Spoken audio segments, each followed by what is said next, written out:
Heart check tayo ulit. Heart check, heart check. Have you ever felt afraid or uncertain about the future? Yung bang nag-aalangan ka o nangangamba? Sometimes, life feels confusing. We worry about problems, responsibilities, and what tomorrow will bring. And in those moments, our hearts can feel restless. But today's gospel reminds us that Jesus enters exactly in those moments of fear. After the resurrection, the disciples are gathered together still confused and afraid. Takot na takot sila dahil baka susunod silang hulihin at patayin. Kaya nag-ipon sila sa isang kwarto sama-sama yung mga alagad.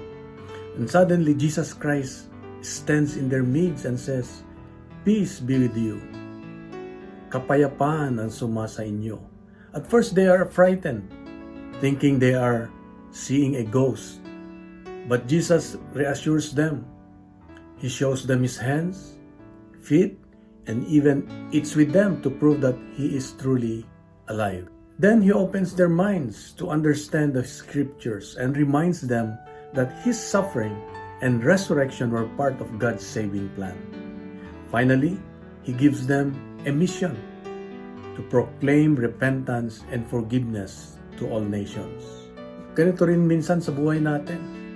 We carry fears, doubts, and uncertainties.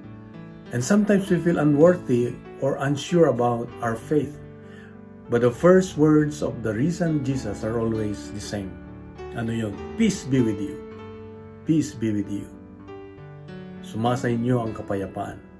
Jesus does not come to condemn us, but He comes to calm our fears and strengthen our faith. The disciples moved from fear to mission.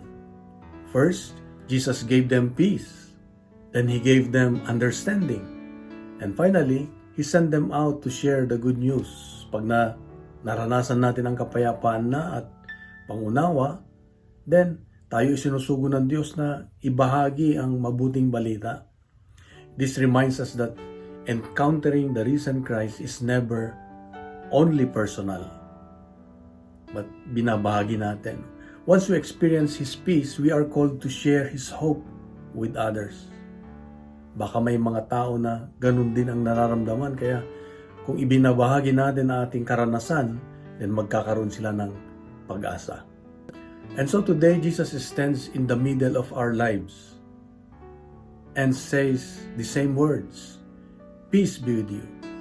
Whatever worries you carry today, bring them to Him. Ano man yung mga pinangangambahan mo, kinakatakutan mo, ay ibigay mo sa Diyos.